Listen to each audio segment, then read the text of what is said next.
இன்றைக்கி நம்ம சுவையான நண்டு கிரேவி தான் செய்ய போகிறோம். வாங்க சமைக்கலாம். சின்ன வெங்காயம் சேர்த்திக்கலாம், அப்போ தான் டேஸ்ட்டாக இருக்கும். 1 கப் சின்ன வெங்காயம் வணக்கி அரைக்கிறதுக்கு எடுத்து வச்சுக்கலாம். ஒரு 10 சின்ன வெங்காயம் இந்த மாதிரி கட் பண்ணி வச்சுக்கலாம் தாளிப்புக்கு.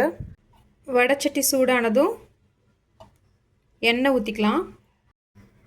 ஒரு 1/2 டீஸ்பூன் சோம்பு, சின்ன வெங்காயம் அப்படியே லேசாக வணங்கட்டும்.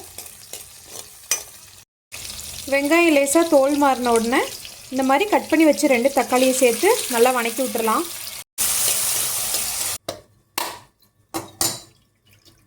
தண்ணி மட்டும் மிஸ் ஆகிடக்கூடாது. காமூடி தேங்காய் எடுத்துக்கலாம். இந்த மாதிரி குட்டி குட்டி பீஸாக போட்டு வச்சுக்கலாம், இல்லைன்னா துருவி கூட சேர்த்துக்கலாம்.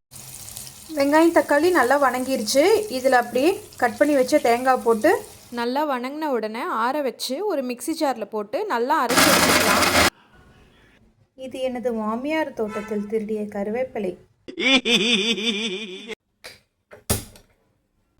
மண்சட்டி நல்லா சூடானதும் கொஞ்சம் நல்லெண்ணெய், கட் பண்ணி வச்ச சின்ன வெங்காயம், 10 பல் பூண்டு, ஒரு கொத்து கருவேப்பிலை, 1/2 ஸ்பூன் இஞ்சி பூண்டு பேஸ்ட். இஞ்சி பூண்டு பேஸ்ட்டு பச்சை வாசம் போன உடனே மஞ்சத்தூள், மிளகாத்தூள், மல்லித்தூள், இதில் நம்ம அரைச்சி வச்ச மசாலாவை சேர்த்து வணக்கிக்கலாம். நல்லா ஒரு குலுக்கி மிக்சி ஜார் கழுவின தண்ணியை சேர்த்துக்கலாம். குழம்புக்கு தேவையான உப்பு போட்டு கலக்கிடலாம். உங்களுக்காக தான் நண்டு கிரேவி செஞ்சிட்ருக்கேன். ஒரு 10 நிமிஷம் மட்டும் வெயிட் பண்ணுங்கள், ரெடி ஆயிரும். உங்கள் ஃப்ரெண்ட்ஸ் எல்லாம் கூட்டிகிட்டு வாங்க, போங்க. இது ராமேஸ்வரம் ப்ளூ நண்டு. நல்லா சுத்தம் பண்ணி கழுவி வச்சுக்கலாம். அரைச்ச மசாலாலாம் சேர்ந்து ஒரு கொதி வந்த உடனே இந்த கழுவி சுத்தம் பண்ணி வச்ச நண்டு அப்படியே போட்டுடலாம். அப்படியே இதை ஒரு கிளறி விட்டுட்டு மூடி போட்டு சிம்மில் வச்சு ஒரு 10 நிமிஷத்துக்கு வேக வச்சு எடுத்துட்டோன்னா நண்டு கிரேவி சூப்பராக ரெடி ஆயிரும். குழம்பு நல்லா சூப்பராக தளன்னு கொதிச்சிட்ருக்கு. நம்ம வச்சு ஒரு 5 மினிட்ஸ் இருக்கும். இந்த டைமில் லைட்டாக கிளறி விட்டுறலாம்.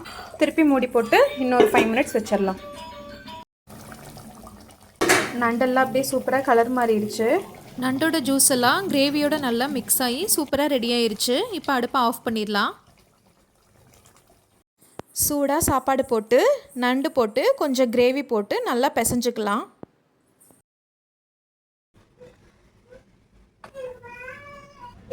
செம்ம சூடாக இருக்குது. எடுத்து வச்ச நண்டோட ஃப்ளஷ் இதில் வச்சு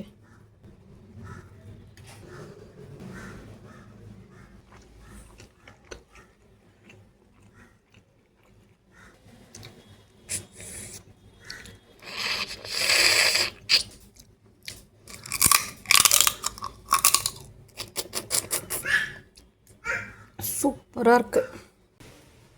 இப்போ அப்படியே இந்த சட்டியில் கொஞ்சம் சாப்பாடு போட்டு பிசைஞ்சு சாப்பிட்டா சூப்பராக இருக்கும். நம்ம கூட சேர்ந்து நம்ம விஐபிஸும் சாப்பிட்டாங்க. வீடியோவுக்கு ஒரு லைக் போட்டுட்டு ப்ளூபர்ஸ் கிச்சனை சப்ஸ்கிரைப் பண்ணிக்கோங்க.